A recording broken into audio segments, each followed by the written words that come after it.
welcome back to another video. Today I'm talking about what if Sasuke never leaves the village. Now of course Sasuke leaves the village originally because Orochimaru 1 tries to kidnap him, and 2 he just sees that there's a gap between him and Naruto's power, so he sees that I need to get stronger.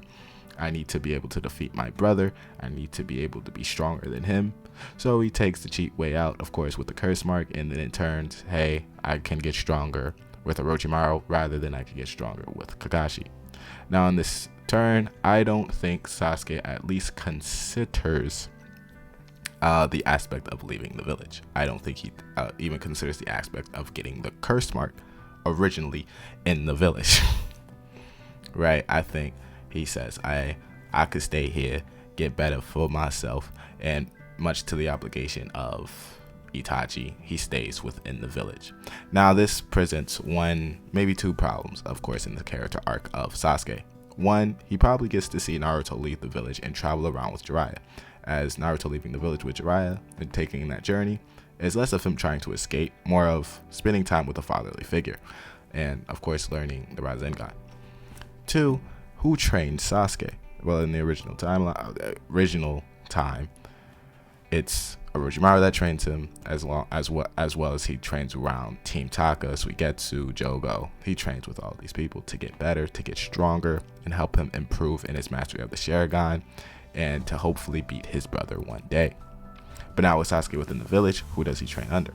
I like to think he trains under Kakashi. Kakashi does have sort of underrated mastery of the Sharingan. He gets tired after a while. Of course, he's not a full-on Uchiha, but he can still teach Sasuke some tips and tricks of the abilities and what he can use to fulfill and what he could use the Sharingan for, or at least the part-way fulfillment of the Sharingan, since Kakashi really doesn't know. As well as Kakashi really did see Itachi in the Anbu, so he probably knows what Itachi's training was way back when, how he got better, how he got stronger, and how he climbed the ranks of an Anbu. So he would pass on Sasuke that knowledge and train Sasuke to the best of his ability. Now within that, Sasuke would of course climb the ranks. He'd of course be Jonin, because he would take the Chunin exams again, so he'd become a Junin, then a Jonin. Of course, probably making his own team, but with him in his village, you don't really get to see him fight. He probably still sets out to fight Itachi rather than half-heartedly. Maybe he is up to the strength or on par with Itachi at that time, so he goes out and fights Itachi. Now within, of course, Itachi still lets him win the fight, because that just has to happen. Now with Sasuke still within the village, he never gets branded as a criminal, and maybe repairs the name of the Uchiha to some sort of aspect or some sort of level of respectability, just like Itachi originally wanted. So even though he kills Itachi, he is branded as a hero, and since he never leaves the village and doesn't commit a lot of heinous acts, he doesn't have a bad rep within the village. Now within that, Sasuke still probably does not want to be Hokage, as of course he is the last Uchiha, faced discrimination, and still kept it up and still protected the village. What is interesting is that since the Itachi fight and the Pain fight kind of overlap on each other, Sasuke is not in the village for Pain. Now, it would have been interesting for Sasuke to be in the village for Pain, just because we never get to see a Sharingan user fight the 6 paths of Pain, so we don't know what a fight like that would look like. But I would like to say at least that this version of Sasuke would have lost, just because he wouldn't have the boost of the curse mark. So he still goes out, fights Itachi, wins, because Itachi was like, yeah, right. Within that, he returns to the village. Now Naruto still gets Sage Mode. He still gaps Sasuke in strength a lot, and with that, Sasuke still sees this and sees that, it's his natural hatred towards Naruto. They are Android and Ashura's reincarnations, so they just naturally just rebel or fight against each other. So then Sasuke tries to seek out more strength, or at least in the village, training with Tsunade, training with Yamato, training with all the stronger elites of the village, trying to gain the best of their abilities, or at least try to gap the strength between him and Naruto. Within that, you get to see Sasuke probably go out to more missions. Probably sent out with the mission with Asuma to Hidan, most likely the village, most likely the mission for Kakuzu, and defeats those enemies with ease. He'd probably be a bigger help than Tintin, but Tintin does take out one of Kakuzu's hearts. But he still runs these fades with the village, with the other people in the village, fighting the Akatsuki and taking them down much easier than originally. They probably lose a lot less people. They don't lose Asuma in this original timeline.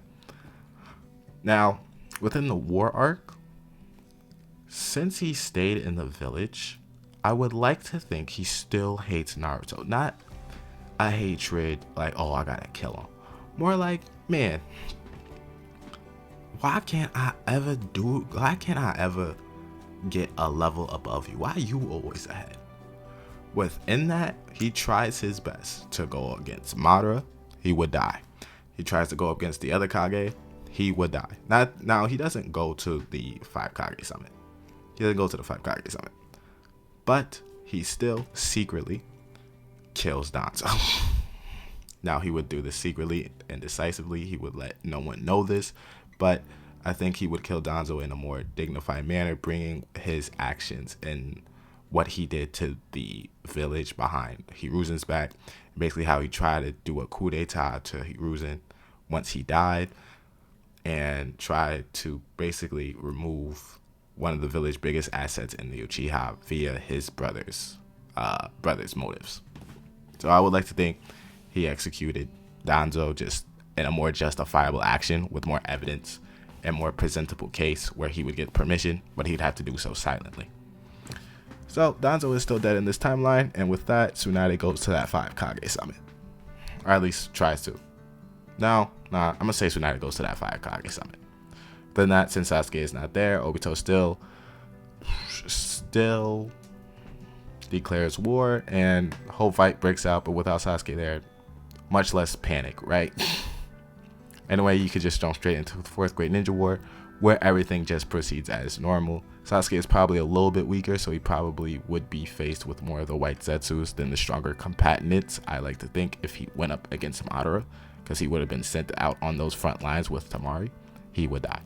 But anyway, other than that, to the point of the 4th Great Ninja War, it probably just goes as normal, except for the final fight between Sasuke and Naruto, where Sasuke inevitably tries to kill Naruto. More like they have a last respectable fight, more of a spar, like Vegeta and Goku, rather than a fight to the death. Anyway, like and subscribe, and I'll see you in the next one.